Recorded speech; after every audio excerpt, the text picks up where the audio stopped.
let's get going for so this session, we've got a couple more road users to look at and delve into, and then we are giving you the final assignment, the big assignment, which is the road safety audit to do. So you'll get a site near your house or your workplace or whichever address you gave us, and you'll have to do a road safety audit. We're not going to get you to find everything. We're going to limit the number of findings, but it'll be pretty much going through the actual process of auditing. Now, you've currently got one underway, which is your 360-degree vision of the design of the signalised intersection there, the Montrose roundabout. And yeah, so hopefully you've managed to have a look at some of the video, see how that works, maybe use the goggles and got that working, which is always fun if you can get it working. And yeah, so hopefully you're doing that. And when you submit those, we'll try to mark those fairly rapidly to give you some feedback as you go about the actual full audit. It's a fairly similar process because you're obviously practicing writing them up. So the next one is just the same, but of a site you'll have a look at live. And then yeah, a couple more quizzes, quick quizzes, and the session on Friday, which is talking more broadly about road safety auditing in terms of accreditation, pre-qualification, what different jurisdictions do, what the different requirements are, legal liability. So, you know, more general, not about how to audit as such or what to look at, but more about how that works in Australia and New Zealand. Okay, so this session, though, I mentioned we've got a couple more road users to look at, so I'll share my screen and we'll get it going there. Let's move a few things around. And there we go. We're going to start with cyclists. So today's the two-wheeled road users, cyclists and motorcyclists. And then, yeah, hopefully a good bit of time there at the end to answer any questions you've got about the 360-degree audit or the audit that you've got coming up, and really take you through what you have to do as your assignment. And yeah, hopefully also give you a little bit of time to do today's quiz before is there a quiz actually, Max? Max, you might have to check that. Sometimes we don't do a quiz at the end of this one because there's the actual assignment. I believe there is module 4. Yes, we have a quiz at the end. Okay, so quiz. Okay. So cyclists, let's have a look here. So at the end of this module, we want you to be able to identify the requirements for cyclists for safe travel, source some technical information regarding cycle paths, shared paths, and cycle facilities on the road network, common road safety audit issues for cyclists, and understand basic cycling facility treatments and terminology. Now, yeah, so sometimes people don't like the term cyclist as such. They like to use the term people that ride bikes. I still use the term cyclists. I hope not everybody's okay with that. Okay, so there's some important sort of cyclist requirements. I've just dot pointed here. Separation, clear sight lines, space to ride, smooth surface, speed maintenance, connectivity, and information.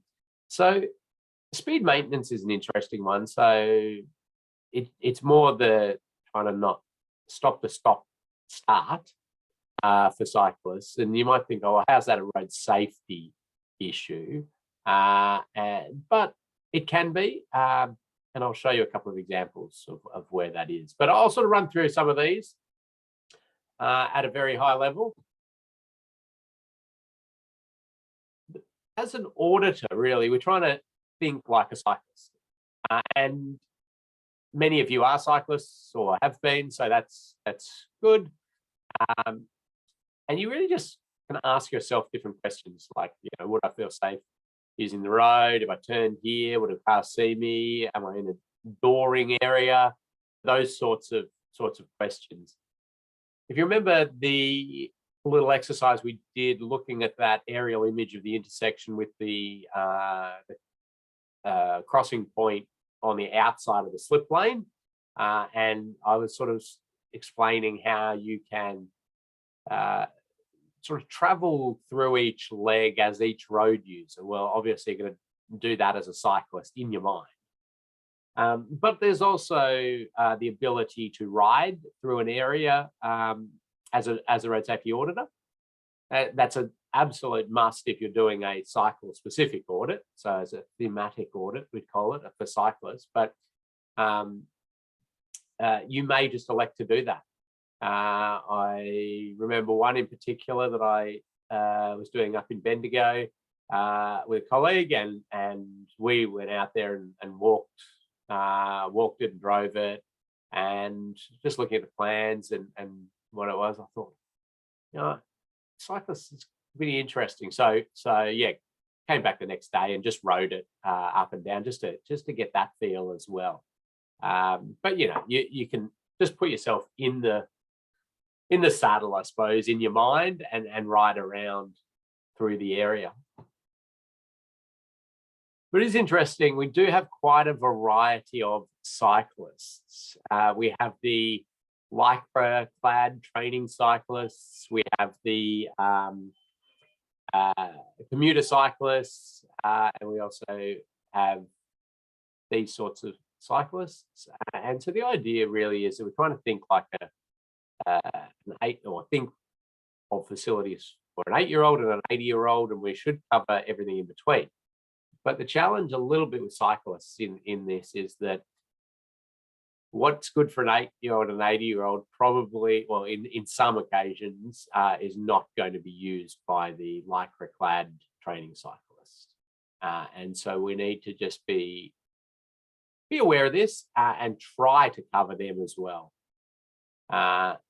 So probably one road user that has quite a large spectrum for us to try to deal with in terms of preferences and what they will and won't use and how they'll behave out there.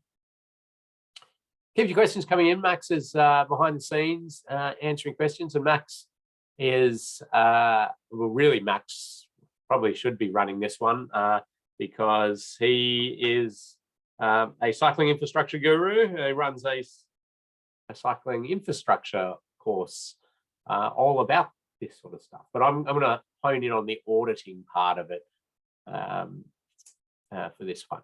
And unlike, I suppose, walking, there's a bit of guidance on pedestrian facilities and a little bit of guidance on motorcycle facilities, but there's a heap of guidance on cycling facilities. And you can see there's stuff in the Crossroads Guide, Part 6 and 6A, talking about how to audit for cyclists, and within the checklist, there's this document, which not too many people are aware of. It's a cool little document, Shared Path Audit Guidelines, Big Roads document.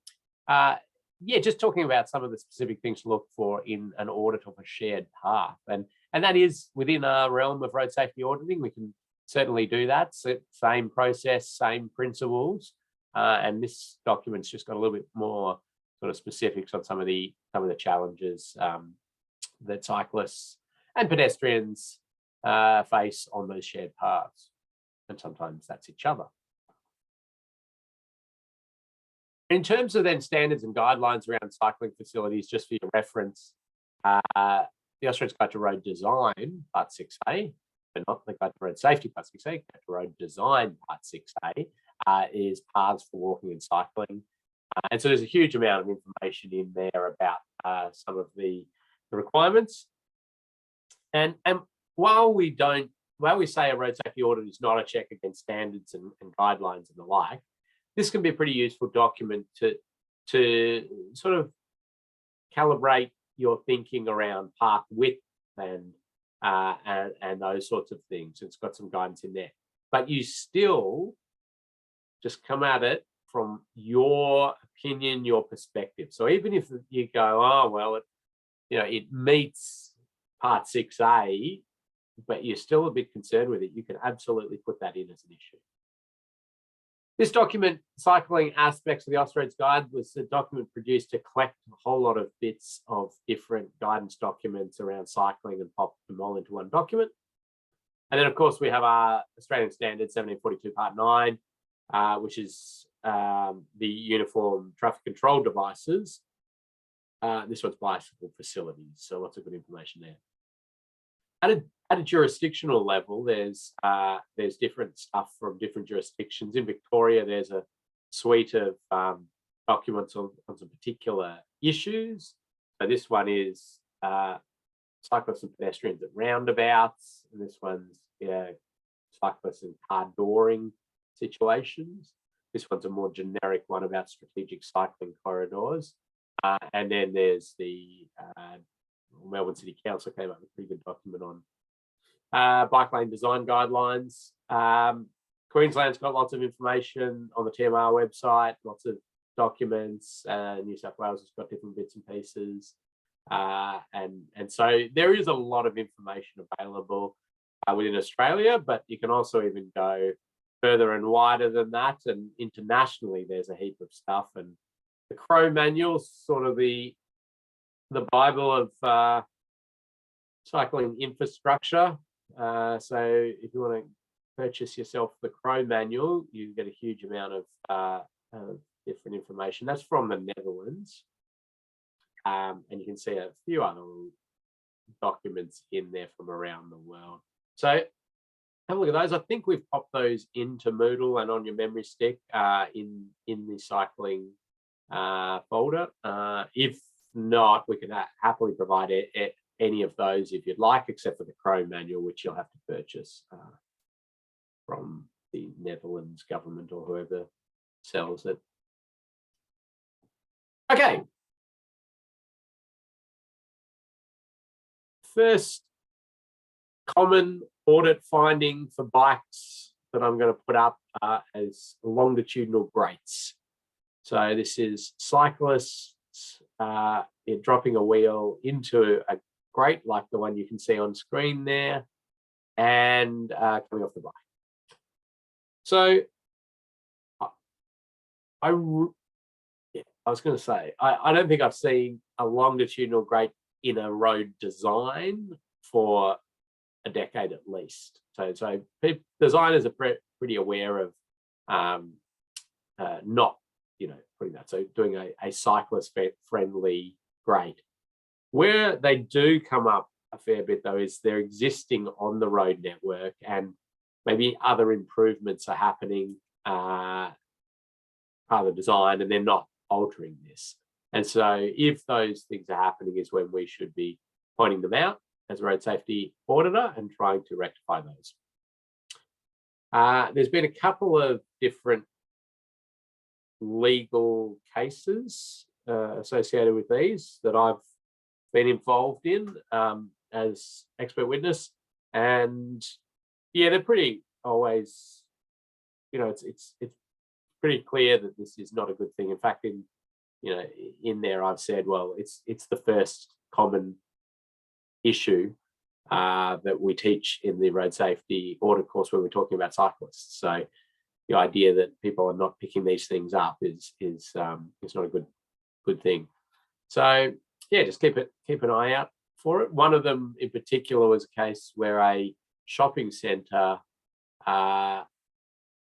so in the car park of a shopping centre, it had a longitudinal grate, or it had grates like this, and the shopping centre was doing upgrades and putting bike. But within those upgrades, they put lots of bike facilities at one of the entries, and really the only way to get there is to ride straight down and over multiple longitudinal grates, and so that wasn't picked up by them in any of that process. So they yes, were held accountable to that. And yeah, so just keep an eye out for where they are. Some of them are big, but it's always something to think about.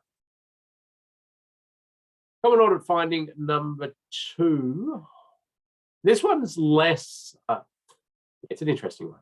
So the use of bicycle storage boxes. And by storage boxes, I mean when you create that area at the front of a set of traffic signals for the bike riders to sort of store, to get in front of other vehicles. This one is an example where a bicycle storage box was proposed here. But when you get out to the site, you discover that the phasing of those signals runs as the red arrows there. So when the when Blythe Street here gets the go, the cars are filtering out, but they give a left turn arrow in there. And so if you had cyclists coming up and storing there to go forward, the cars are sort of going to be there, and they want to they'll get a green arrow to turn. It gets really interesting when you try and risk rate that, because I sort of scratch my head and go, well, it's going to cause some road rage issues, I suspect.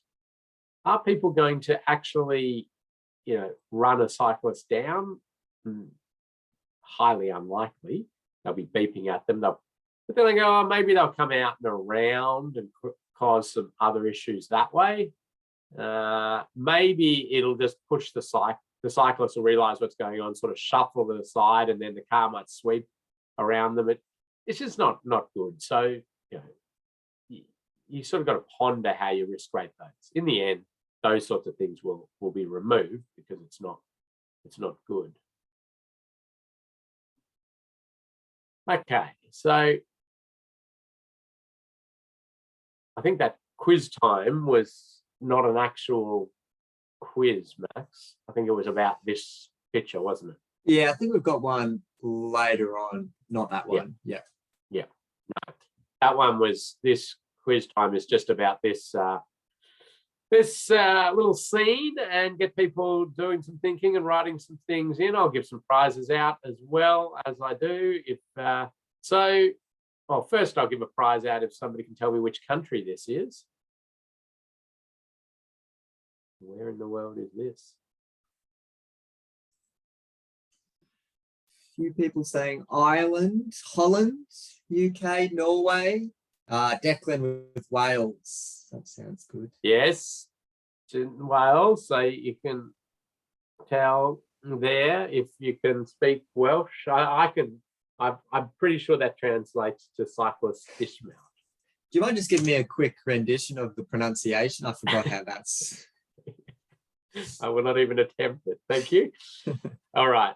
So there you go. Here's a prize. Okay, but let's have a look. Now, if you've been asked to do a road safety audit of this, let's point out, pop in a few findings if you can see any from of the audit of the shared path facility.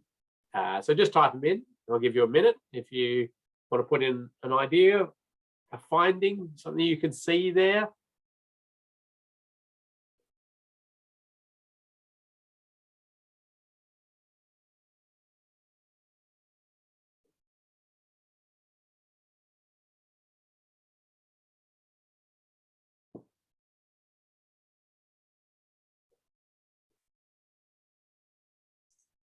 I just noted Peter and Declan both said Wales at the same time, so they're both going to get some prizes for that one.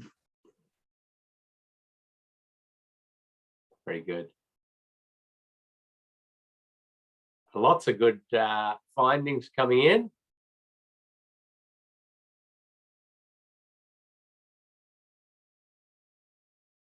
Okay, so that's good.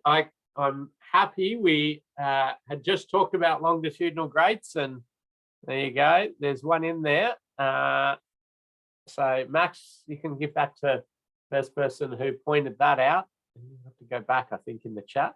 But well done. So you can see that one is not longitudinal grate for the traffic lane, but obviously all the cyclists are travelling in this other direction. But regardless, a cyclist-friendly grate can be traversed in any direction. So it's a good one. We had quite a few people talking about this sight distance, sight lines out of the out of here trying to see for cyclists coming up. So yeah, absolutely right. We've got a sightline impediment, means that the cyclists are sort of coming up there, and it looks like they've gone with the cyclist dismount sign there as a way to, in their mind, lessen the risk. Now, I have a particular dislike for cyclist dismount signs. They really do not work. Okay, cyclists don't dismount, and it's trying to fix some sort of fundamental issue using the lowest form of control, which we know that cyclists are just not going to follow. And you get the height of ridiculousness when you see this sort of thing going on. I mean, of course, a cyclist is not going to dismount at these locations, all of these, and that's where we don't get that just continuity, speed continuity. And it probably means that there's some sort of issue there just not being addressed. So let's try to always, as auditors, look for not use this as a way, but try to fix the issue potentially. But cut back the fence like that. If you can work with that landowner, possibility of continuing the cycleway through on a raised platform would be beautiful. Now, if you did that, you still would want to open up sight lines, but you'd at least be slowing vehicles down. But yeah, still opening up sight lines would be pretty important there. The contemporary guidance around the use of sort of fencing to chicane a cyclist to slow them down at these points is it's said that that's not encouraged anymore. If you're going to you create essentially splitter islands and warning and signs rather than that sort of chicaning. So the questions come in there at why stop the vehicles. Well, that's certainly becoming more and more popular, and it really just comes down to your transport planning choices around what is your priority road user. I don't know this area in terms of what it is, but if they're trying to encourage people to ride and that's a low volume road, then it's perfectly acceptable and encouraged to give the path priority over the vehicles. I'll show some photos of that a little bit later on. What else are we seeing? What else did people say there? Max, did we get any other comments? You could sign in advance saying that there's a road ahead on the path. You could implement a stop line as well, or a refuge island. But yeah, lots of people picking up on the fence, causing the blind spot or the sightline issues, which I thought was good. Yeah, no, I think that's right. The use of sort of tactiles and the surface we create there, not a major issue. It might be something you pick up, and then cyclists aren't going to do too well on that. Let's have a look at a somewhat similar sightline issue, fence issue in a road safety audit here that was picked up. I was out there with a colleague, so I won't read it in detail, but basically new shared path, big new subdivision. Shared path was put right up on property boundary, which was interesting. I think if the road safety audit had been done at an early stage, design stage, there would have been commentary around that and maybe could have been moved away from that. But there were quite a number of houses with garages there and the shared path and a full height fence right there. So you can imagine cyclists coming along here and vehicles backing out and being struck, and then lots of there's a school there, and hopefully lots of kids riding their bike up and down, and so we just got to try to rectify that. So the recommendation was a number of things. Yeah, cutting down height of fence there, opening up sight lines as a way to rectify it. Ideally it would have been move out there, but this has been built. It was a post-opening audit, and sort of that's not going to happen. This was a really interesting one because for another reason, Safe System Energy decided to go with intolerable, which is interesting, but still rated high risk. This is an interesting one because it was sort of written into the council's document about subdivision and the standards and the like, that this was okay for certain properties.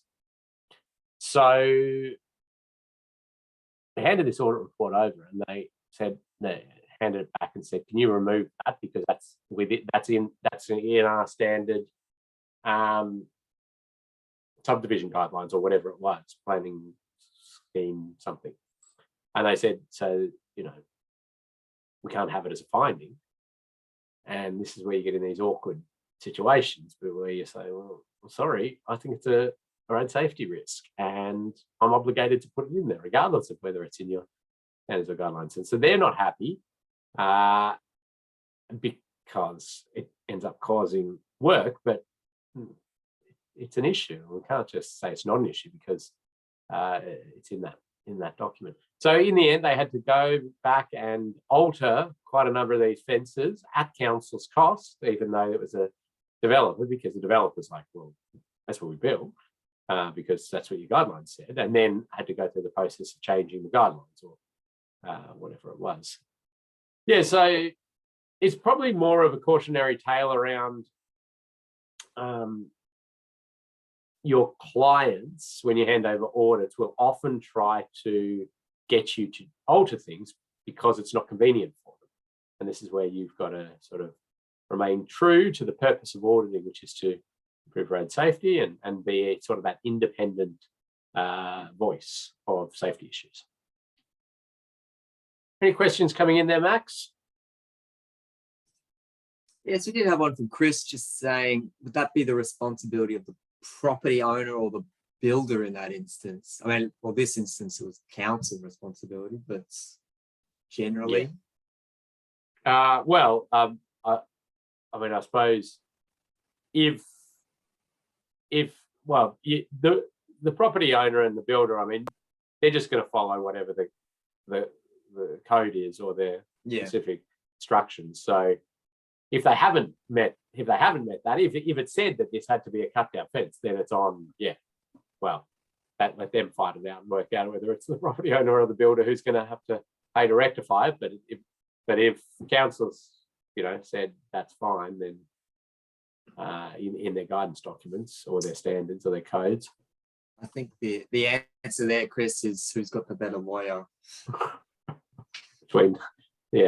But in this case, it was council had to sort of rectify that, which they were not happy about.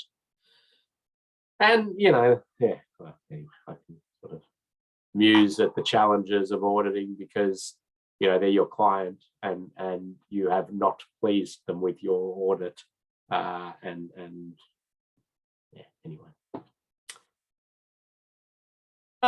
So surface issues, pit lids, grates. This one's, they've made that at a right angle to the travel path, so that's good. But the gaps and the bits and pieces there, yes, a cyclist could hit a wheel into that. But it's also a little bit about cyclists avoiding things and going into different positions, which are more dangerous as a result of avoiding different surface defects. Also, yes, the striking of the defects. If they're following behind a vehicle or something like that, so they may not see it coming up.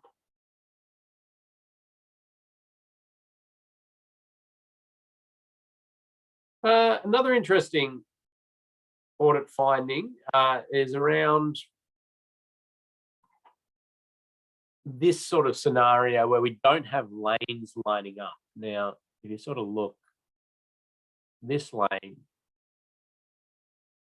lines up with the footpath, this lane lines up with this lane. And so this situation does seem to occur quite a bit out on the road network for one reason or another. Often when a new road or something comes in at a creating a crossroads or the like, there's this bit of skewedness to it. And yeah, we want to pick that up at design stage, obviously, to try to line things up. So you often see, well, people looking down a plan like that to see if things line up. Or obviously in computer software these days, you can just draw your lines, see how things all line up. So we ideally would get rid of that. But in this scenario, we're going to have sideswipe issues between passenger vehicles here. So that's one issue, but that's going to be fairly low severity, isn't it? Sideswipes, it's going to be very annoying. We don't want it there. But the challenge becomes sort of when the cyclists are in there and, okay, so they've just dropped off the cycle lane. That was too hard. Max talks about a good guidance document called, what is it? Don't give up at intersections. That's the title of the design guide. Don't give up at the intersection. Yes, well, they've given up at this intersection. They've just dropped it off. And, but anyway, so the cyclists will sort of come through here. But then in this mess, the cyclists are going to obviously fare the worst because they're the most vulnerable road user. Yeah, so lining those up is good. And if you can't line them up, providing really good sorry? I was just going to say that was sensational, that drawing. Oh, thanks. RPMs to try to guide as much as you possibly can, and thinking about how you might actually facilitate safe cycling through here, potentially bringing them off and creating a dedicated cycle way that could cross there and then come back on, sort of protected intersection style cycleway, if it's an area of specific concern, which it may be.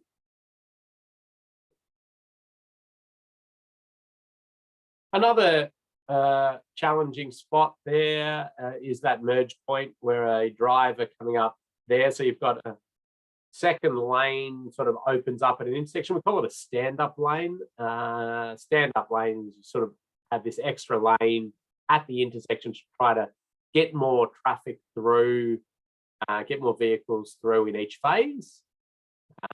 So it sort of widens that extra lane there, and then we'll go back down. Yeah, so at the stand-up lane, you've got the driver coming up here. Where are they looking? Well, they're looking to merge back in. So again, if you've got the cyclist sort of in the mix of it, it can be a challenge.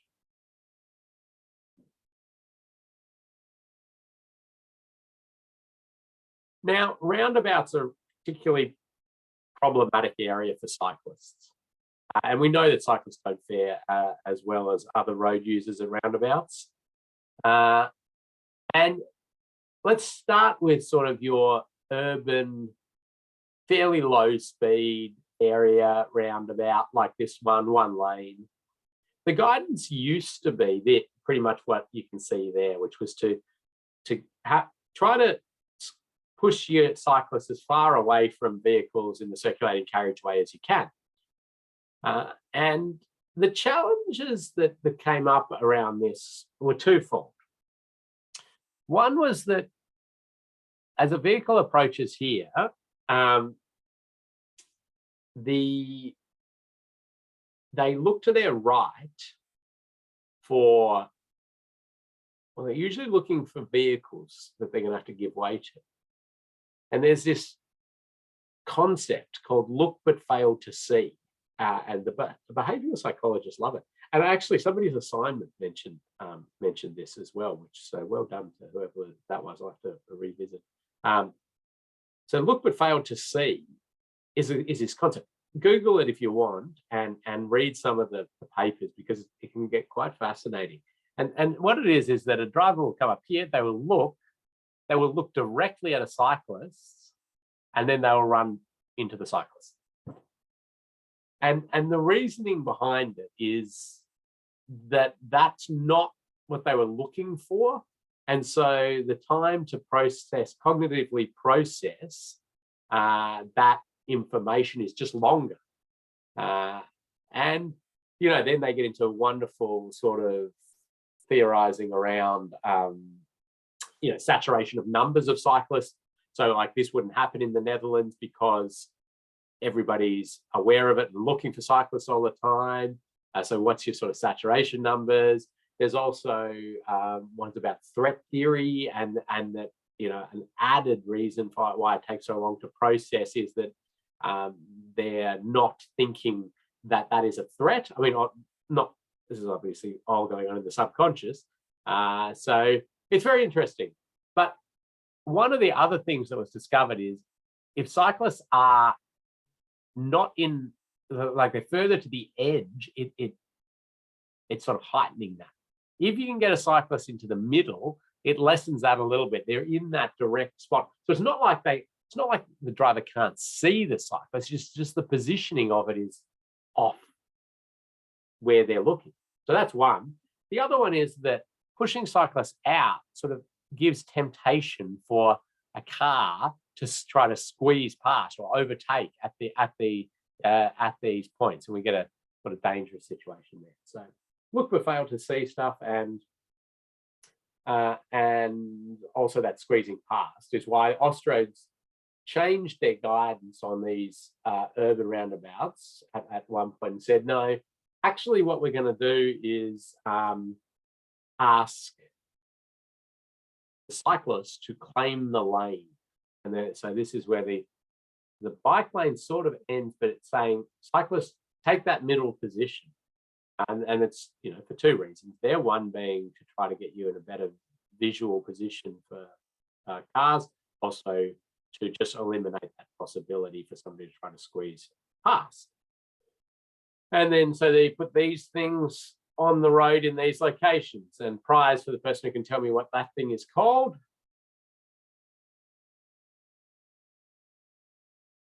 Yep, looks like Peter was in there first. Yep, we've got the Sharrow. Sharrow, that's right. And it's the mashing of the word shared and arrow, not chevron, which is on the top of it, shared arrow. And it is to indicate spaces where there is that sharing of road space between cyclists and vehicles. Now, this becomes an interesting sort of way to treat an intersection. And I think it works well for certainly, confident commuter cyclists and the lycra-clad training cyclists and the like. But really, you're going to send your 8-year-old out to claim the lane over four-wheel drives and the like. No, you're not. So this is where we're starting to see now more contemporary guidance around these sort of cyclist priority paths, like the Moray Street roundabout, which I think I've got a picture of coming up, but we'll talk to you about that. Two-lane roundabouts become extra problematic for cyclists because if you're a cyclist approaching a two-lane roundabout and you want to turn right, you're really either going to have to have navigated yourself into the right lane, or if you come in here and you're sort of waiting to turn right, you're copying multiple potential streams of vehicles going past you. So on these routes, it's sort of generally seen that you've got to get the cyclist out of the roundabout. Now, obviously, there's very expensive ways to do it, where you can grade separate and those sorts of things. And these ones are still pretty expensive, but they're quite good, where you're basically taking the cyclist off road. You might decide if this is a more minor leg to give cyclists priority through there, so you can see a give way sign and then they can go through, or they can stage their crossing, wait, cross, and off they go. And that concept is sort of what I mentioned with the Moray Street roundabout. So this is sort of your best practice urban roundabout now for the cyclists, and it's really sort of catering for all ages in a really nice way, where we have the cycleway, pedestrian crossing, and the roundabout is there. So there, and that one's built. As I say, that's down in Moray Street, South Melbourne. If anybody wants to go have a look at it, we a few times a year take a cycling group around. We ride to different cafes where we have presenters on different topics, and we ride around this a few times, and then have Bill Gray from the Department of Transport presents on how these work, which is really it's really quite impressive, and it's an adaptation of the Dutch style of protected roundabout, they call it. This one's got, like the traditional Dutch one would be a circle around it, so another sort of circle. This one's sort of I don't know what you call it, hexagon or something. But it's working really well. We've done some evaluations on it. Any questions on this sort of way to treat these areas, Max? There was just a question about getting the cyclists to use the pedestrian path there, which I think this is kind of illustrating, but they're still separating the pedestrians from the cyclists. So it's not just one shared narrow space. It's still trying to keep peds away from cyclists, which I think is working quite well there, Ken. Yeah, Braden's asked a good question around cars backing up and the like. Yeah, it is interesting, and there's usually enough space for a car to pause there. Or actually, you can see it better on this one. So you've got enough sort of for that car to store there out of the circulating carriageway, but it's just one car, so it can bank up a bit.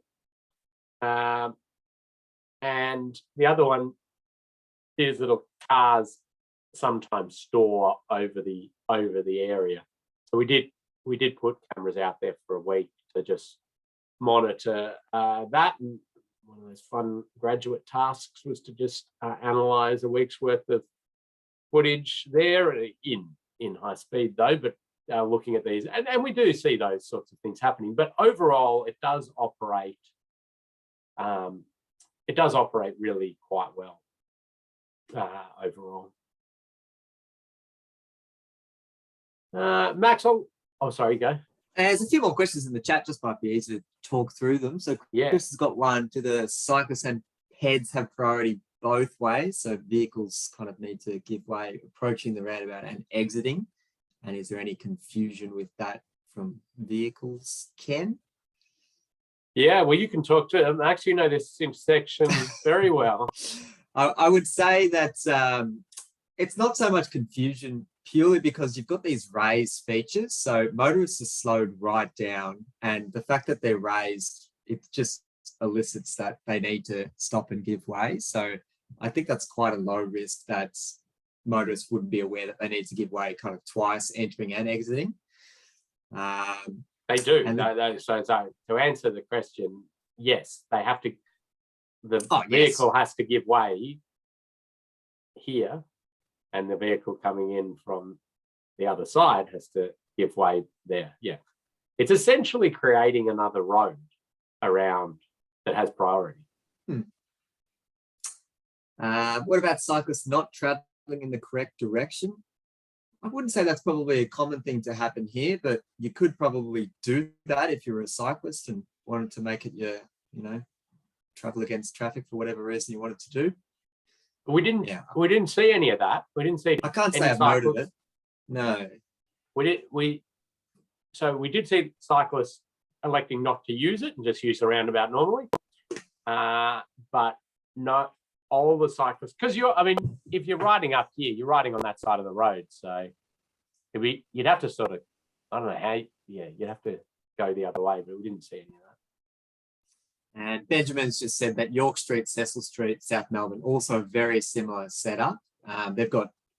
It's actually zebra crossings on all the legs. So these ones are wombats, these are raised. York Street, Cecil. And York and Cecil doesn't have the cycle path around it, does it? No, it doesn't. It's just a Ju- zebra. That's just outside the market there. Yeah. Yeah, that's right. Okay, well, anyway, we'll keep ticking along, but I think that's, it's of interest. Is it going to be relevant in your audits? Well, it might pop up, or you might be auditing one of those. Some other different interesting ones. I mean, this is the turbo roundabout of down Surf Coast, but this is an interesting one where they have these little what does Reese call them? He calls them mammal pouches. Reese is one of our designers. They're and mammal is the acronym for middle-aged men in lycra. I'll put my hand up and say I'm a mammal. Get out there on in that. But the mammal pouches, but it's an area where the cyclists. So this is sort of separated by some curbing, and then the cyclists sort of go to there, and then pause here waiting. Now the concern I have a little bit with this is again vehicles that are coming in from the top here are looking out this way, and if they turn, and if they, depending on their swept path and the like, it can be a little bit of an issue. So yeah, thinking about that a little bit in auditing of those.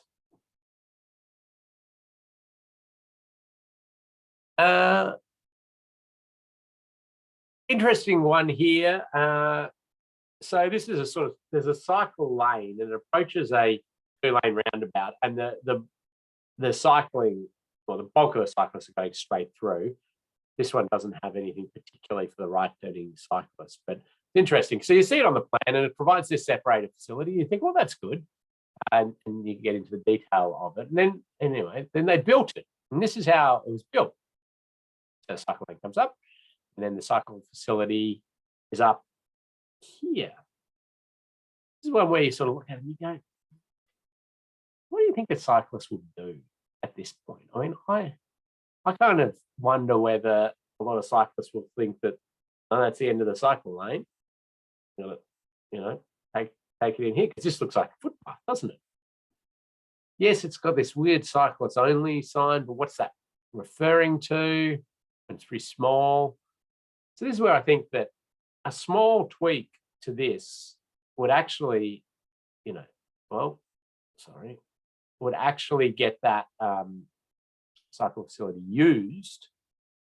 And the way I would sort of do it in a very cheap manner would be to just put some green surface down like that.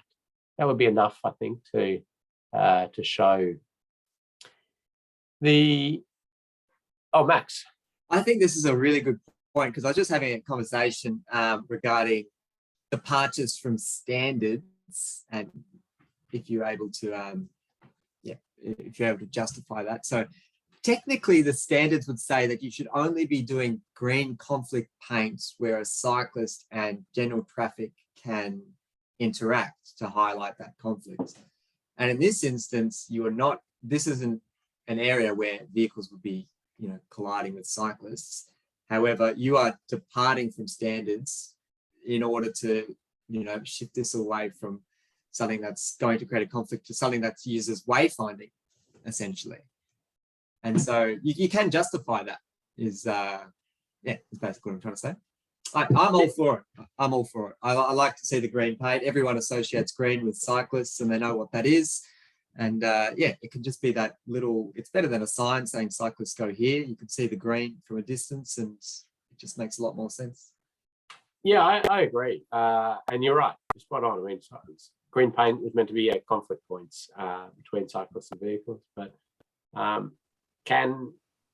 it does get used. And here's another example of that, where you can see it's trying to direct the cyclists where to go. And maybe that's sort of conflict between pedestrians and cyclists at that point. They're also trying to alert that. Good, yeah. Keep your questions and comments coming in. We will take a break. We'll take a break shortly for a stretch and fill up the coffee of a Monday morning. Let's see what we've got next.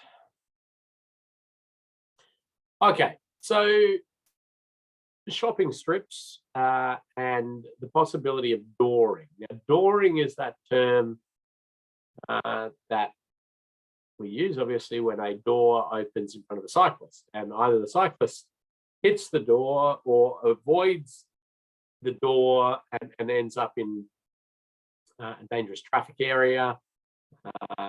But the majority of the deaths we've seen from dooring have not been from the impact with the door, it's been from the secondary impact with a vehicle. So the cyclist hits the door, falls into the traffic lane, and then is run over or struck by a vehicle. So dooring is a significant issue for cyclists. There's some really interesting research. Amy Giller Foundation, Monash University have been doing lots of different research around it, showing how prevalent dooring actually is.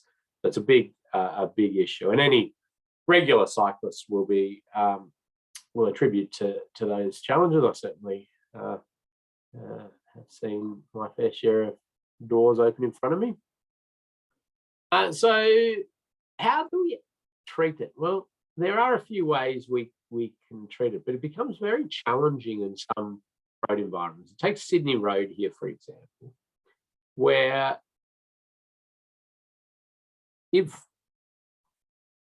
we've got parking, but the parking during part of the day is not allowed because it's a clearway, and so it's an actual travel lane. It's a running lane here.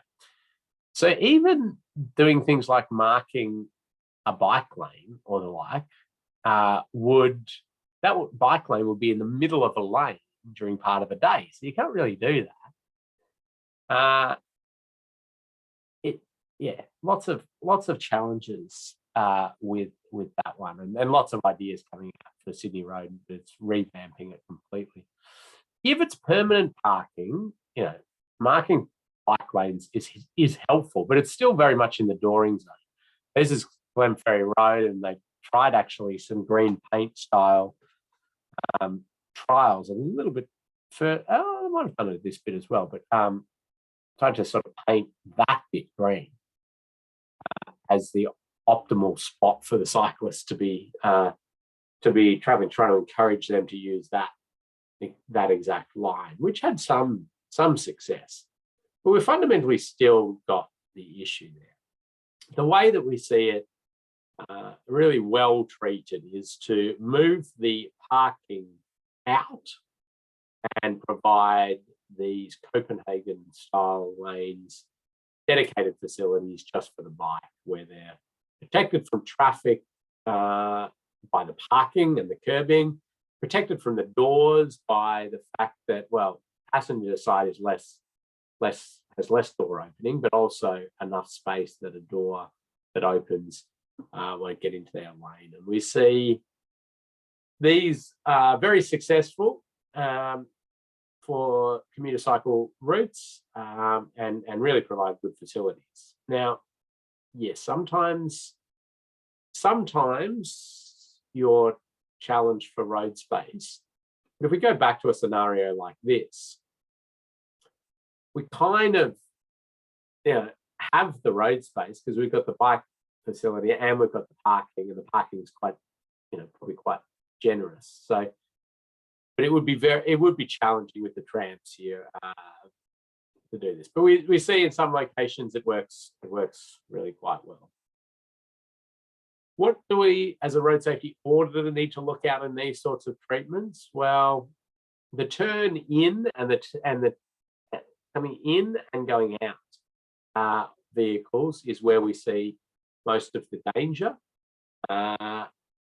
The blocking of sight lines with the parked vehicles and the challenges of a vehicle coming out and blocking their sight lines as well, but storing over the bike facility. So those are some common challenges. We can see drainage issues pop up with these.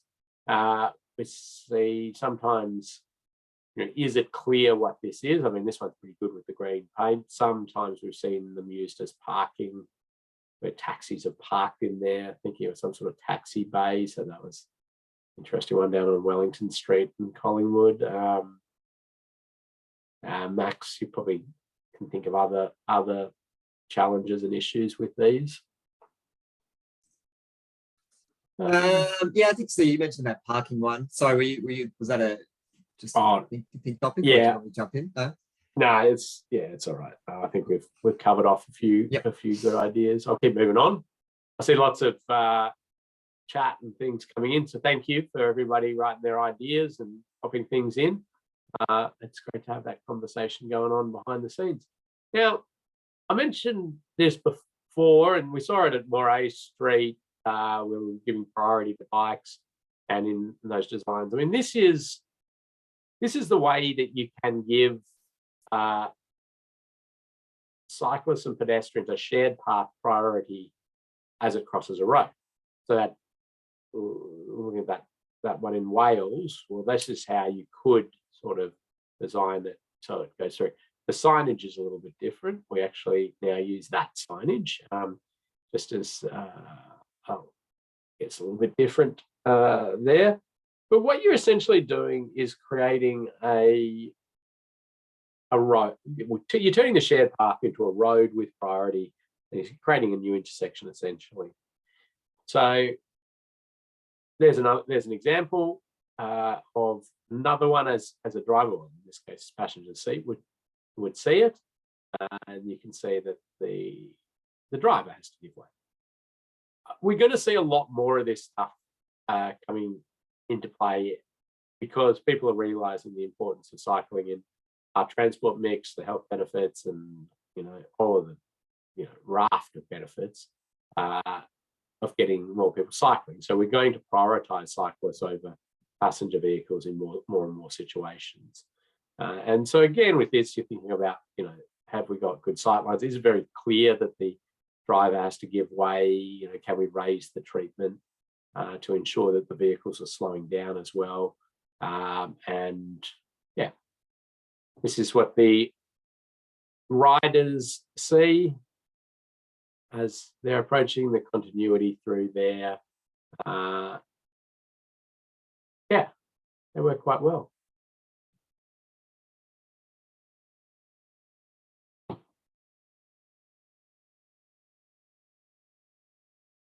This is an interesting little. So local area traffic management is very good for cyclists in the sense that we're slowing vehicles in the area, which is going to be a good improvement for safety for pedestrians and cyclists.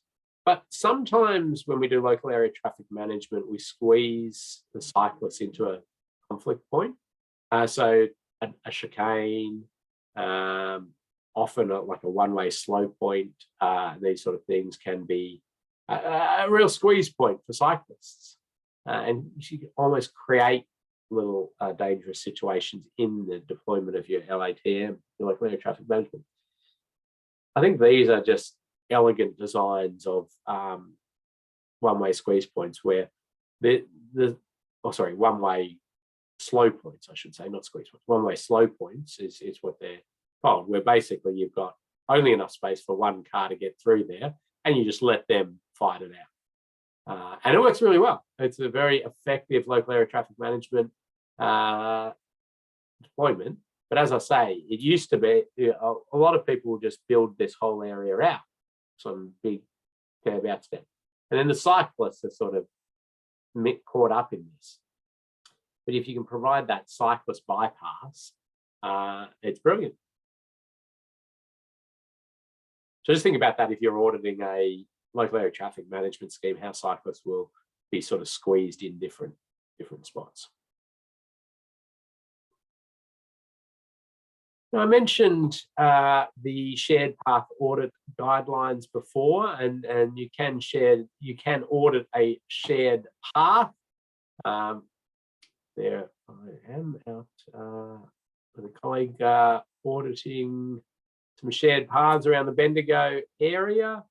Usual setup there, dash cam. I take a level, electronic level to measure the slopes and tape measure and to get height as well, and the camera obviously, or using the phone and getting the coordinates of your issues as well. But some common safety considerations: the width of the path, different obstacles on or around the path as hazards, horizontal and vertical alignment, surface conditions, and the way paths intersect. So let's start with the intersection of paths.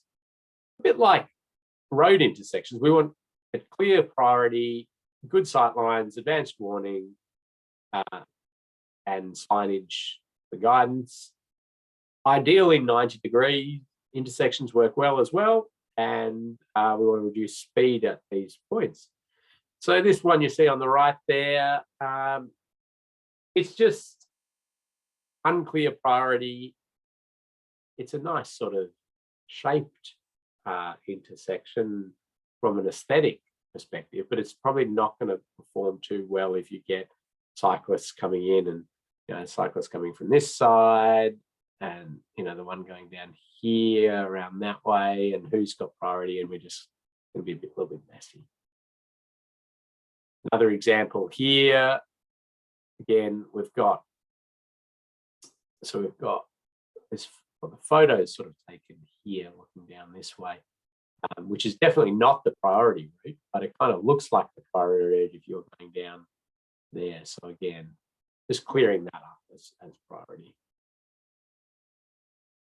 Obvious, like path side hazards, dropping into areas like that, so sort of down the hill through the underpass, which is a great structure and wonderful that the cyclists don't have to conflict with the road traffic above, but the drop off there, so use pedestrian cycle friendly fence to try to protect a cyclist.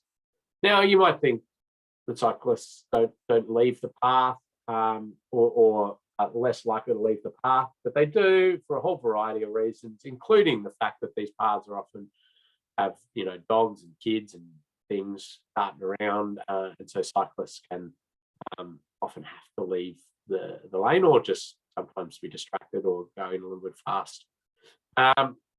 And drop-offs like this, edge drop-offs into areas can cause issues. And again, the same with sort of path side issues. So there is in the Australia Guide to Road Design Part 6A some information about distance of hazards off edge of path and the like. So it's worth having a look at that. Something like this, you sort of ponder, is that an issue? Did end up putting this in the audit? The fact that it's downhill contributes to it. You can see actually there's a cyclist friendly fence protecting cyclists from that drop off. And there are a few different types of cyclist friendly fences. I won't get into that. Again, sort of these sorts of hazards at night, that would be particularly challenging for cyclists, or commuting home in winter and things like that is won't be highlighted too well. And a lot of cyclist paths are in areas that do flood, and so after flood events, thinking about actually a number of councils will often get a road safety audit done after a flood event to check any issues that may have arisen. They sort of get an inspection. It's getting an inspection done as well as finding issues. And yeah, the cyclist friendly fence is really thinking about not having fencing that can catch a pedal, a handlebar, or the like. And there are quite a few different ways to do it and different products available. But there's one which will sort of hit the cyclist's shoulder before catching any part of the rider. The back of WB is a challenge for cyclists and certainly presents quite a hazard. So this path being built is, they've done a nice job to protect the cyclists and pedestrians from vehicles if they have to leave the lane using the barrier system, but it's left this hazard of each of those posts if a cyclist was to leave the cycle facility hit the back of the post, they're in a bit of trouble. And there's been quite a number of cases against local governments on when cyclists have hit the back of these posts. So what can we do? We can put a second rail on the back of it. There's back-to-back flexible W-beam systems. This is just a semi-rigid type B or G4 system wherever you come from, but putting that back-to-back system. There are post caps that you can get, and there are different rails that can be sort of attached underneath as well. And so there's some options for you. Just thinking about blocking off vehicles from getting into areas. That's often done like something like this. But yeah, again, think about. Sorry, I'll just. So the hazard. So the hazard here. Sorry, it was a question that came in. The hazard here is. This is becoming a bike path. If a rider was to leave this and hit the back of these, fall into the back of this, it's quite sharp, and they will certainly injure the rider. Back to this one. Yeah, so thinking about how to do it. Think at night, think about delineation. How can it be seen? Somebody's tied a bag around this chain, I guess, to warn other riders. Potentially they've hit it.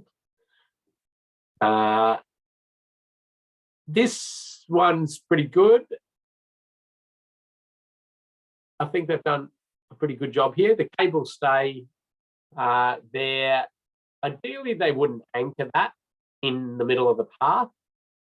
That would be the best way to deal with this. But if it absolutely has to be there, they've done a good job here in the sense that these have good retroreflective delineators. These are flexible bollards. They've highlighted the hazard itself as well and provided some line marking guidance around it. So I think in general, that's a pretty good treatment for that hazard, as I say, if you can't actually just get rid of it.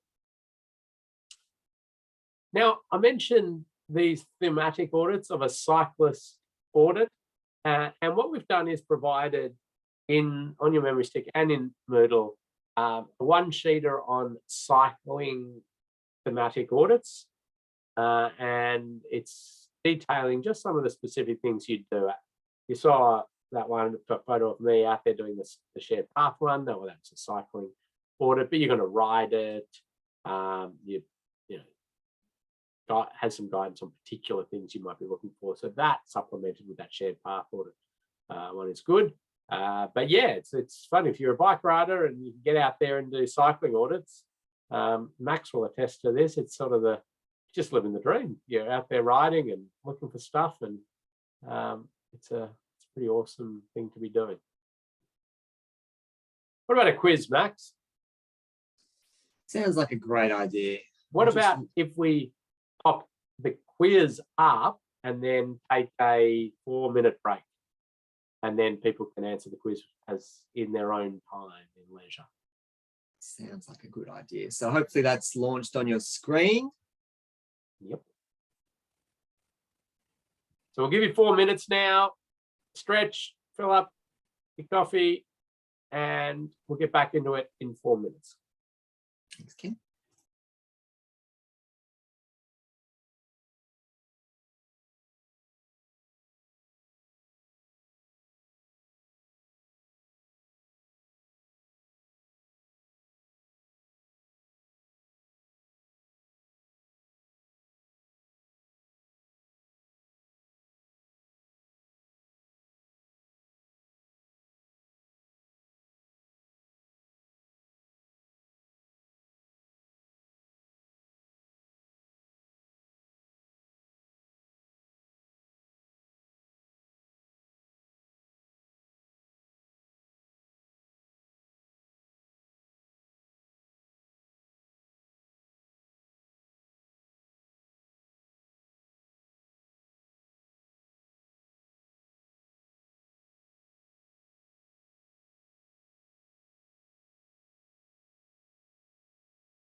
All right, I might end that poll now, Ken, and I'll share it with everyone.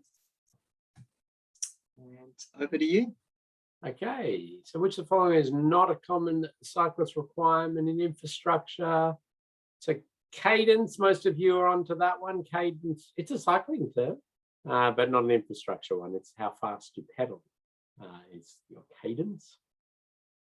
And what's the name for a shared space arrow? It was Sharrow. So well done again to the bulk of you.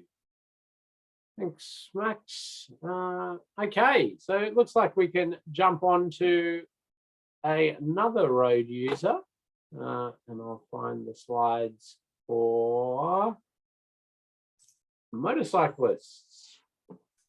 There they are. So good to keep going, Max? Yep, fantastic. Thank you. So similar to cyclists, for motorcyclists in this one, we're going to look at the requirements for safe travel, where some technical information is, some common road safety audit issues when we're thinking about motorcyclists, and basic terminology. Motorcyclists are at most at-risk road user, 20 to 30 times more likely to be killed or seriously injured compared to a car traveling that same distance due to the speed and inherent vulnerability, no age around them, and add that speed in. So we do have a suite of, or a series of guidance documents, and they're called the Making Roads Motorcycle Friendly documents. So you'll probably be able to find one of these for your jurisdiction. And we've put a few into Moodle there, and there's a few on your screen there. And yeah, we've just finished updating one of them on behalf of the Victorian government, and hopefully they'll release that one shortly. But this is just talking about specific infrastructure characteristics that are a hazard or more of a hazard for riders than other road users. And when auditing, I like to think of the 5 S's for motorcycle safety: sight, surface, signs, strike, and speed. Can you see a motorcyclist? Can the motorcyclist see what's coming up? Is the surface appropriate? Are there signs to warn, inform, guide? What is a motorcyclist going to hit? So strike, make an S word out of that. What are they going to hit? And what speed are the motorcyclists traveling and or the vehicles around them? So let's go through each of those shortly, but quick prize: risk equals what now? Prize, we have said this. We said it in module 1, actually. Risk equals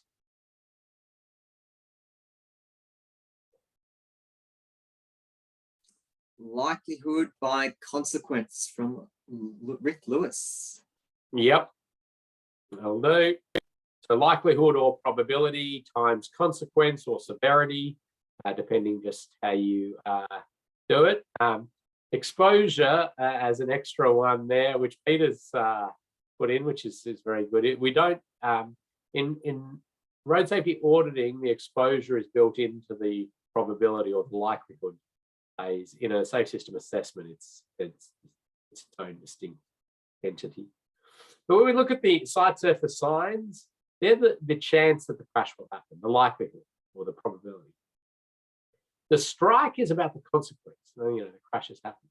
And the speed's this magic thing in road safety, because it influences both the chance the crash is going to happen and how bad that crash is if it does happen, or when it does happen. Okay, so let's just go through these very briefly. And really the purpose of these sessions is to turn the light bulb on for you to think about motorcyclists in your auditing. And I'm sure you will be now. But obviously motorcyclists smaller. They're hidden a bit by different things. Even your sort of small cars, obviously smaller than it, a little bit higher than eye height's a little bit higher for motorcyclists, which is an interesting one. We tend to provide these sort of safety margins when we're thinking about a rider, and that's due to the rider's lean as they go around curves.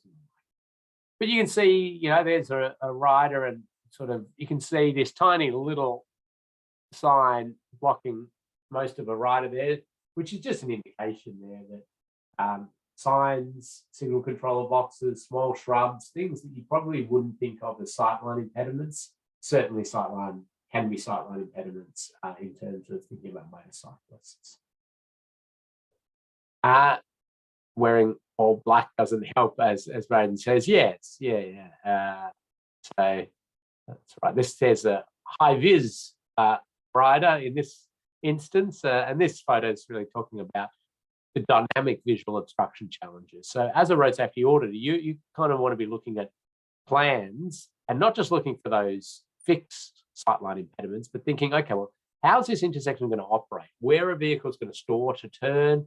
Where are they, and are those potentially going to block the sight lines to a rider that's coming through? And sight is really important for riders to know what they're approaching, what they're coming up to. So advanced warning is really good, helping the rider know what they're about to approach. And this particular type of curve that is a challenge for motorcyclists way above any other road user. It's well, actually, I'll give a prize for the person who can tell me what the technical term would be for this type of curve, and I'll put a supplementary plate on it to help you. It's a curve that tightens. I think Lachlan might be on the money there with compound curve. Yeah. Oh, done, Lachlan. Yeah. It's called a compound curve, and some people call it a double radius curve or a spiral.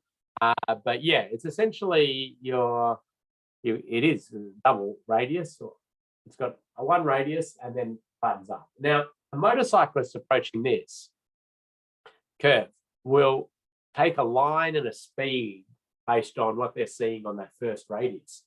And then if it tightens up, the rider is in real trouble. A car also has a bit of trouble. They have so much more ability to, or they lose the back end a little bit, but they can often regain control. I mean, it's not a good thing for a car. Now, this sign is actually really effective on the approach to compound curves. We've discovered that riders are very aware then that this is going to tighten up on them. The use of just your normal hairpin and advisory one they are influenced by that, but can also not,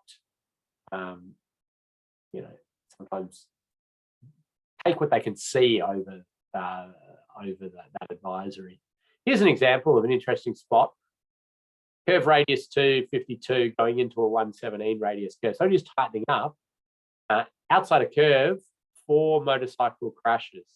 And well, that's a gravel road sort of entering. So it's probably got some gravel wash in there just to really cause some challenges. But if you can get if you're looking at an existing route, thinking about motorcyclists and you've got compound curves, it's going to be a challenge. Okay, vehicle 1 turning and vehicle 2 coming through. Motorcyclists are more often, which one? 1 or 2? I'll put into the chat. Yeah, seeing lots of 2s coming in. Well done, everybody. No prizes for that one. But yes, the motorcyclists, just due to the fact that they're smaller, they're hidden, the sight lines are hidden, they're coming through, the car's sort of turning in front. We see some issues. There's an on-ground picture of that actual site, so you can imagine the Pajero driver's vision would be blocked by the truck, and the rider could be coming through on that second lane. What can we do to sort of improve this situation? Well, there's a whole lot of sort of expensive treatments that you could consider. You could be thinking about you could be thinking about linking signals, putting different signals here to stop vehicles when there's banking.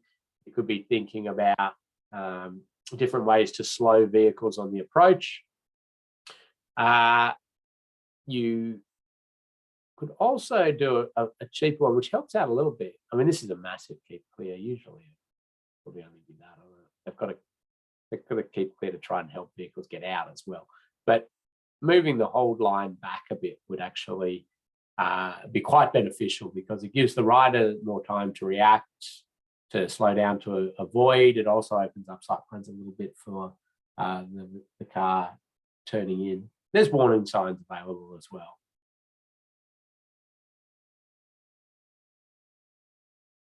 And yeah, just another picture of those sight lines being blocked by trees and those sorts of things. There's the rider.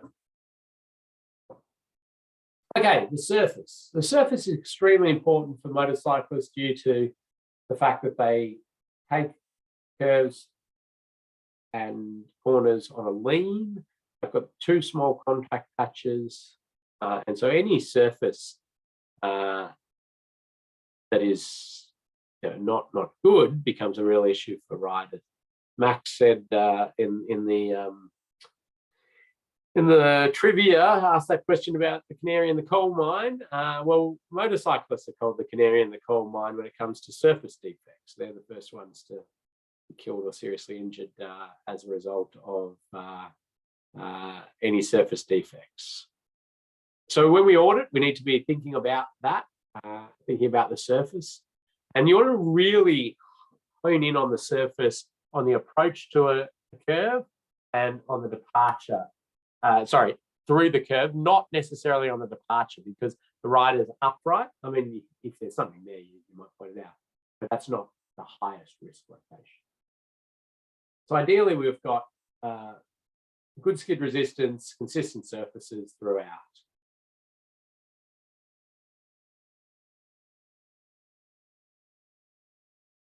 But unfortunately, we see depressions in the road. We see rutting. We see different blowouts like this. Parts of the road slipping down the mountain. There's lots of photos of bad roads here, so there's plenty of them out there. But work sites can also produce some gravel, wash, mud, and the like onto the road, which is going to be a problem for motorcyclists and cyclists, really. So we've got to think about that when we're auditing these construction sites as well. And thinking about where we do patching, full width patching, so trying to fix these issues, but ideally, if you can do full width patching, you're in a much better position for the rider, because if that's going to break up, it's probably going to break up in the edge, most likely.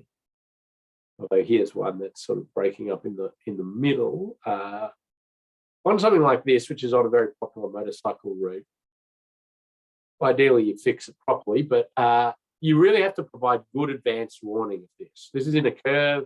It's not great sight lines to this spot. A rider will be stuck on a line and a speed, and if they see this, they don't have the option to go inside it. They really only have the option to either go outside it, pull the bike upright, try and go through it. And yeah, so they're likely to end up on the other side of the road there. And steel plates. So again, we want to try to eliminate those. If they're a bit wet, they're going to be slippery for a motorcyclist, also for a cyclist. And so you can get skid resistant surface if you absolutely must have a steel lid. You can get a skid resistant surface and highlighting the color of it as well. Thinking also about if you were, as a road safety auditor, looking at a roundabout design, so before they've built it, and you can see that there are going to be pits or the like in the circulating carriageway, you really don't want them there. I mean, a rider's on a lean, it's going to be an area where they're trying to avoid other vehicles and those sorts of things. So you can pick that up from design stage and try to rectify it there. And skid resistant surface, there's lots of ways to improve it. So water blasting, which you can see pictured there, is a good way that can really bring out the grip back to areas that are polished up a bit. And there are high skid resistance surfacing that you can apply. It can be very expensive.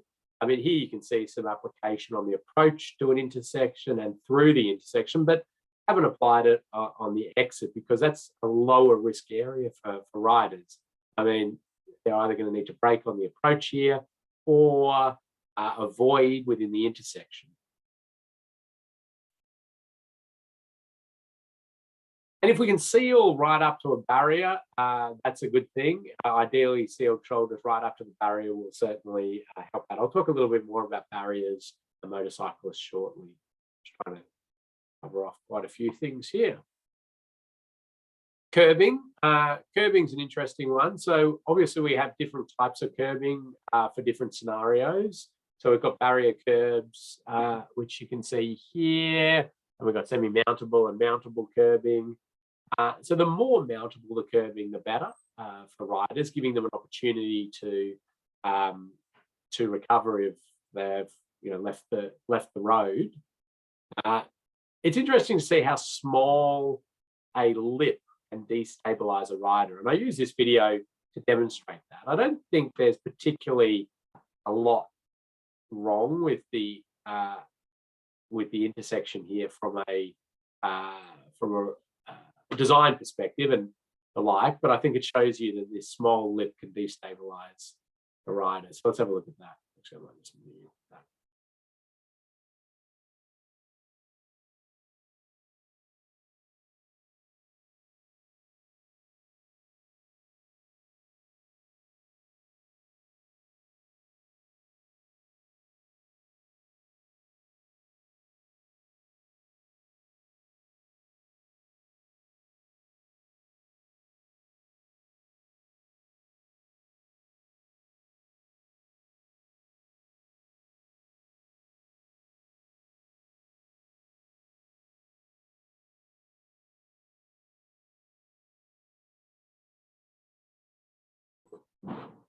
Okay, hopefully that streamed through for you. Just showing the small lip, and then the rider ended up in the grab rail, I call that, or grab bar, which is usually when a cycle path is approaching road, so that cyclists don't need to unclip and they've got something to hold on to.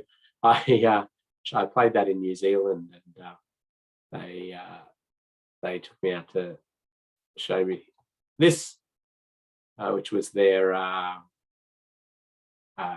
PVC piping grab breakaway. No worries. Oh, it's quite innovative. I'm not sure how it's going to withstand UV light, but anyway, innovative use of PVC piping.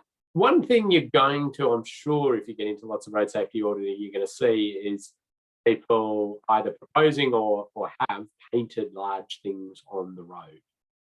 And thermoplastic line marking is quite slippery after a while. The line markers will tell you, oh no, it's got good skid resistance.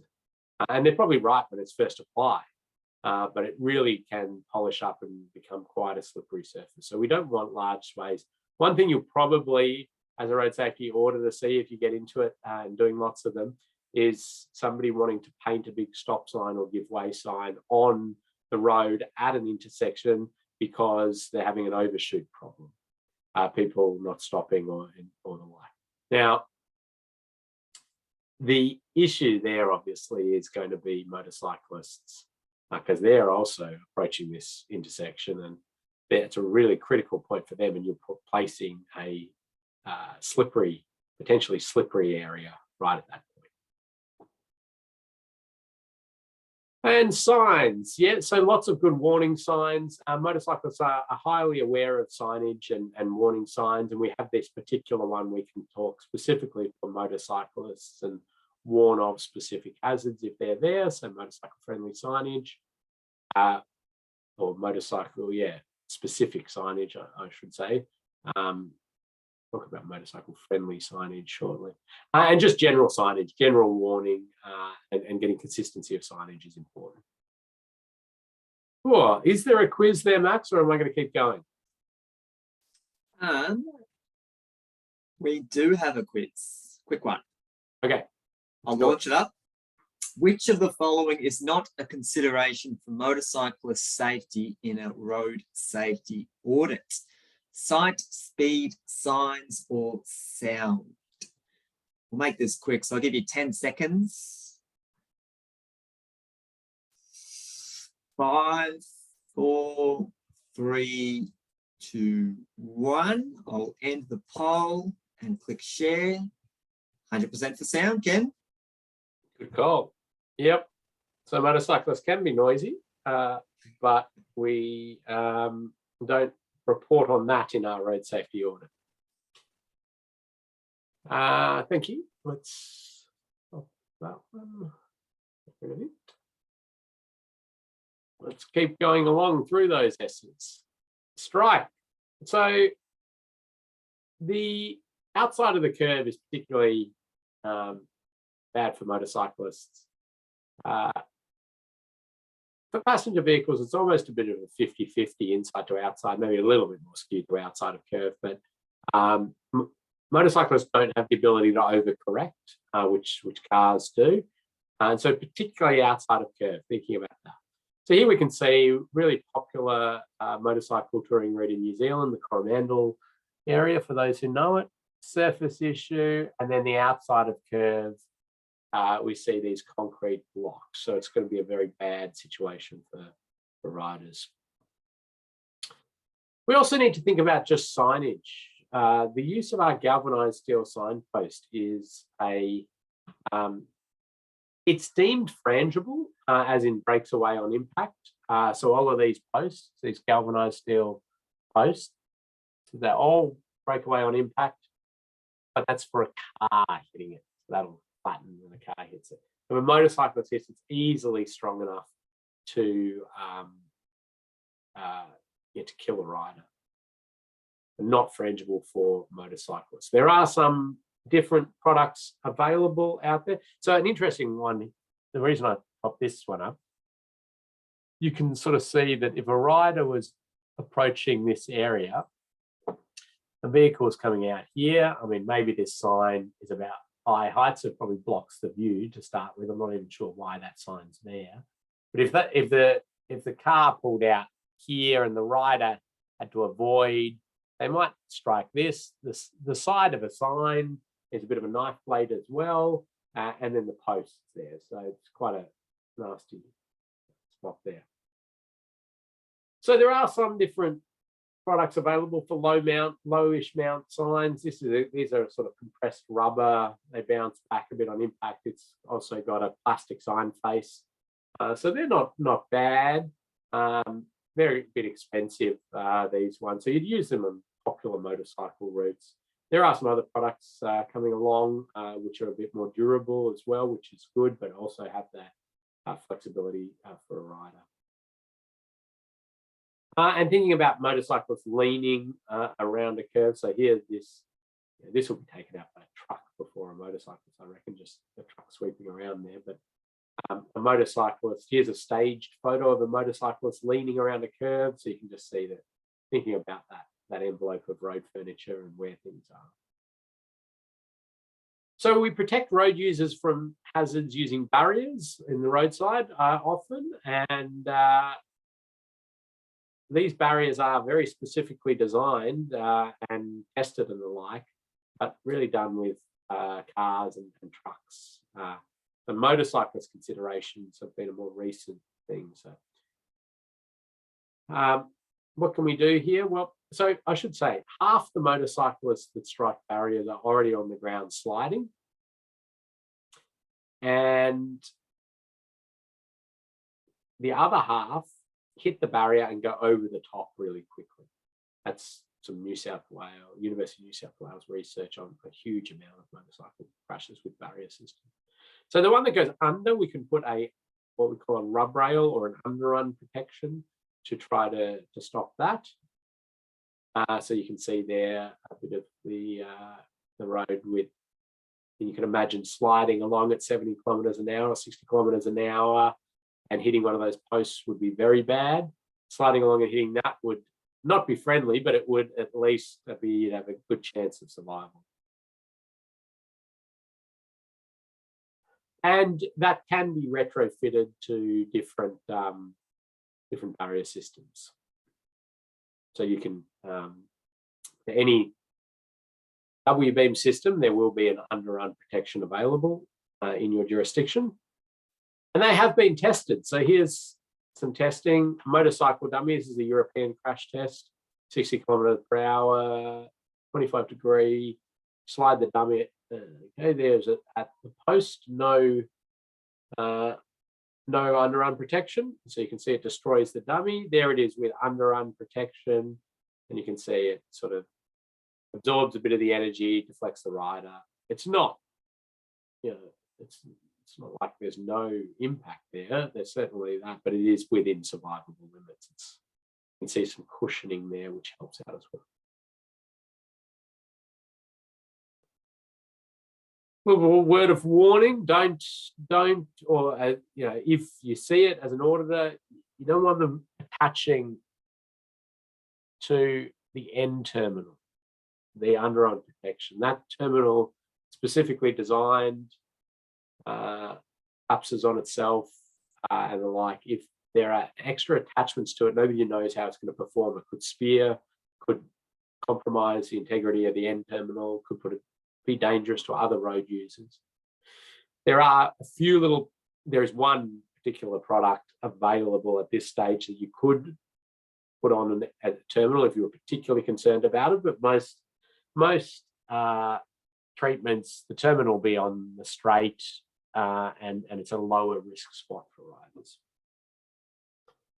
In terms of wire rope, so motorcyclists will sort of jump up and down and say these are cheese cutters and most dangerous thing ever for riders. Well, it's not particularly true. I mean, all the research says that this is no different to striking another barrier system. The rider's going to hit it if they're on the bike and go over the top, or they're sliding along and they hit the posts. So the wires themselves are not part of the equation in any of the crashes that have been looked at in detail. So, and they're certainly not slicing a rider. The posts are the concern, and so there have been some post protectors made. So they're a sort of cushion, sort of like your football goalpost padding, that can go around the wire rope safety barrier posts. You can see it there, and here's the after. Now, we're not going to get as good a result out of this as something that will, be a longitudinal system, because it's trying to absorb the energy of a rider that strikes it, rather than deflecting the energy along the system. So no wire rope safety barrier manufacturer has yet produced a system that's longitudinal that a rider would run along. Now, they're not actually investing in it because we don't use wire rope safety barriers on popular motorcycle touring routes. You can't, because a wire rope safety barrier is a barrier in tension. So this one's got a slight curve to it. It's got a slight curve to it, but these posts will be trying to go in, right? So if you're looking down on a curve and it's quite a sharp curve, if you were to put a wire rope safety barrier on a sharp curve and then tension it up, well, the thing's going to just pop into the middle of the road. So there's absolute minimum, or the minimum curve radius is 200 for wire rope safety barrier systems. And you see even at a 200 curve, the posts start to lean a little bit. So we don't use it on the Great Ocean Road, Great Alpine Road, Waterfall Way, these sorts of roads. You just can't. But anyway, if you are in a position where you're concerned about motorcycle safety, it's a popular motorcycle route, you're not going to use wire rope safety barrier anyway. You've got lots of other good products available. Flexible W-beam with under-run protection every time. Here's an interesting one, which is on a straight, and this is on the South Gippsland Highway on the road down to the Motorcycle Grand Prix. It's lots of motorcyclists over different weekends going down to watch and the like. The road safety auditor, they were putting a central barrier system in, recommended the post cushions, or recommended that something be done to consider that. Now, back in the day when this was installed, there was no flexible W-beam system. So the wire rope was the best you could get. Now, if we were building this, it would be a back-to-back flexible W-beam system with underarm protection every time. We just didn't have that as an option back then. But the context is important. Thinking about, this is another bit of that road. Thinking about how many riders are using the road. Is it, what's the risk there? And should we be providing these extra bits and pieces? Little application challenge, and then I'll hand over to Max shortly to take you through the audit. You do see people often attaching rub rail directly to the post. That's not right. We need that to sit out flush with the front of the system. So you're going to have a sharp bit there, and you're going to have a big gap when that happens, which a leg or an arm could go through. Similar also with this one, where you've got the gap there again, arms and legs can get in there, and also this was sort of running a rider into a concrete block if they're off the bike. So ideally, we could fill that gap and somehow maybe pull this out somehow to get around a bit of an old bridge that needs to be upgraded. Speed, I'll finish on this one. I'll finish then with an example, I think. But we can influence speed of riders in many ways. Just good, consistent signage throughout a route is a really good one. Thinking also, though, we are putting hazards on the outside of curve like this. So you'd think about a motorcycle-friendly way to do that. We've got a product on the way that's really going to help out there. We're working with public transport on that at the moment. And just speed advisory signs are really effective, but we need to be consistent with them. So if the motorcycle sees a 35, they know what they're expecting. It's not this one's 35 and then the next one, which is lighter, is also 35, then we're in some trouble. Motorcycle audits, again, you've got a sheet available to you, which takes you through it, but you do involve a rider.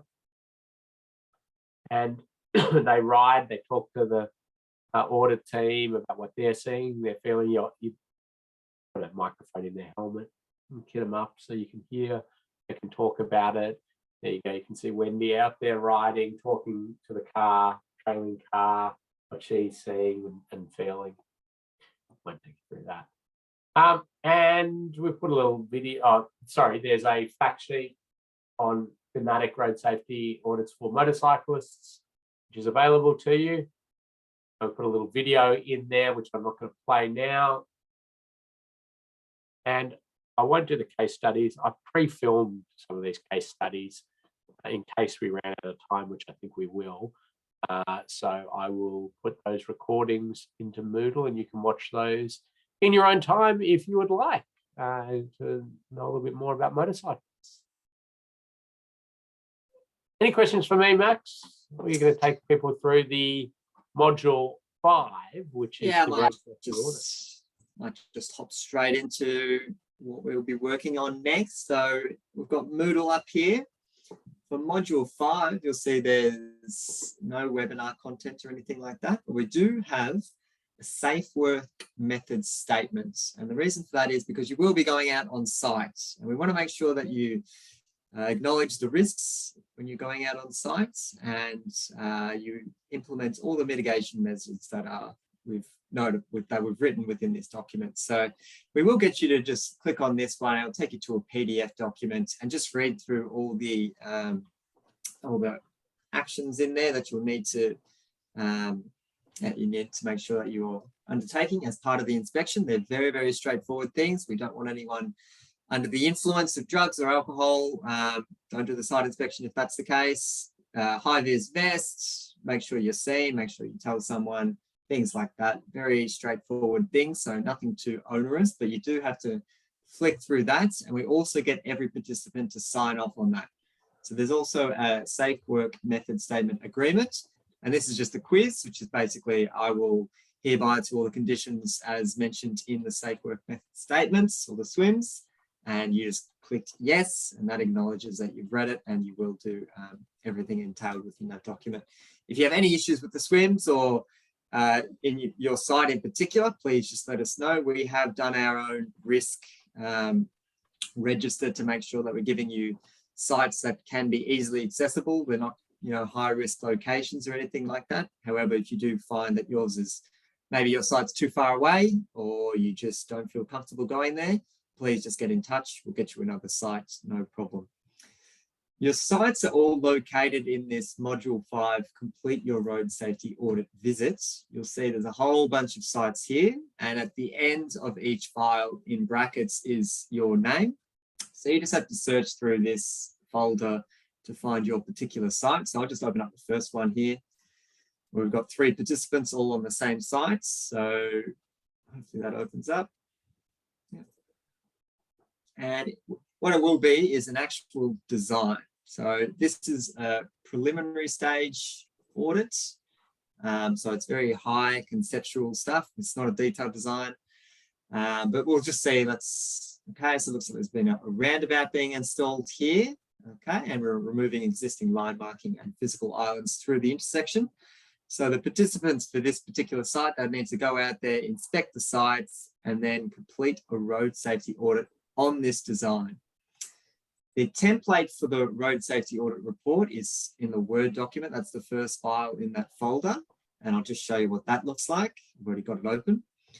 We've conveniently highlighted everything yellow that you need to alter. So anything that's not highlighted, don't need to worry about it. We just need you to update everything that's been highlighted. So obviously the project name, what audit stage this is at, just filling in this brief executive summary.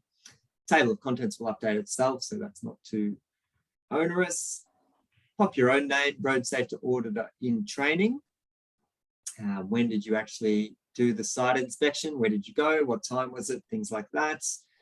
What were the documents that you assessed? Really important, that one, to get in your heads, as that can become very relevant later on if you are ever audited on your audits, or if anyone wants to see the work that you did. It needs to be very clear exactly what designs that you audited, so there's no confusion there. We've popped in these tables, the risk assessment, which should be familiar to you now. If you've started on the previous assignment, you would have already an idea of what all this looks like. Get you to write up just a little brief scope of the audits, what's being proposed as part of the design, how are things changing, how does the road currently work or function, just making note of those things, and just a little diagram if you can. And this is where we'll get you to write up your audit findings. So this is a real example of what an RSA could look like. This is not an actual RSA though, because you haven't taken everything into account. So we don't want a full pages and pages and pages of information in this aspect, but we do just want to see some audit findings that you can write up that are relevant to the design, and you can pop them all in here. We want you to fill out the level of risk associated with that particular finding, as well as the safe system energy, if that exceeds tolerable limits or it's within tolerable limits, and as well as providing recommendations. And we like to see those listed if they're primary, if they're supporting, or hopefully you're not suggesting anything non-safe system. So just primary or supporting, a P or an S. And if I scroll down to the bottom, we'll also get you to, in the conclusion, you can sign off your name and just pop your signature there so we can make it look all formal. And we've also got an appendix for some site photos. We just get every participant to take a selfie out there on site, just as confirmation that you actually did do the site inspection, and just make sure you're wearing your high vis and yes, you're nice and safe doing so, but just gives us confidence that you actually went out there and inspected the sites. There's a few questions in the chat, so I might just go through those ones. Yeah, well, the one question is how many audit findings yes. are people going for? What's your feeling, Ken? Yeah, so 3. We want people Yep. to find 3 and write 3 up really clearly. You can go to 5, but no more than 5. So 3 is your minimum, can go to 5. I suggest you just do 3. You don't get extra marks for doing more. So just 3 is probably good, but if you're really getting into the having fun with it, you can go up to 5. But 3, clearly written, well worded, meeting all those requirements that Max has taken through in the table, and get those. Now you're having good practice at that with the 360. You'll get some feedback on that, and this one you're actually going to go to the site. You're going to look at the design. How long would you allow? We certainly don't want participants spending days and days and days on this report. It's just a matter of finding an afternoon or whenever it's convenient to go out there to sites. The writing up of the actual RSA would be a couple hours to complete everything. If it's taking you longer than that, just please get in touch and we can just make sure that we've done everything we can to make your life as easy as possible. I think that's a good, yeah. So really you're going to have a look at the plan. You're going to get out and have a look at the site, take a selfie out there, come back in, take some snips of the plan, find your issues. Should all be, a couple of hours at most at the desk writing things up, and however long on site. You're only going to need half an hour out there at most, just getting a feel for it. So yeah, you've got a couple of weeks to finish this.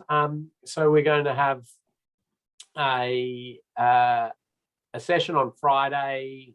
We're generally going to talk about stuff. If you've got questions about your audit, bring them along on Friday. We can have a chat as a group. Of course, you can contact Max or myself in between time at any point, and we can chat you through that. So and then you've got another week after that. So you've got 2 weeks to complete this, I think. Yes, it's due Friday week. Friday the 17th. Week. So what's that? The 17th? Friday the 17th, yep. Yeah. And so you're going to need to complete that in order to pass the course. And hopefully, we'll mark those before Christmas break, and you'll get be able to get your certificate electronically, and then you'll get it packed in the mail after Christmas, probably. Now, where are people getting their sites? So you showed that, but some people are still asking that. So all the sites are in the module 5, complete your road safety audit, and your name is attached to the file that is your site. So Zohar, your site is, I just saw it before, Springvale Road and 5 Ways Boulevard in Keysborough, which is a tricky one. So I'm sure you'll get some good findings out of that one. Yeah, so just to clarify to everybody, what you're doing is auditing the design. You put yourself, you've got to imagine they've built whatever is on that drawing, and then work out what road safety issues are there. So you're going to the site to look at how it ties in, how it's used, to see and imagine how this will be built in this environment, and looking for those issues.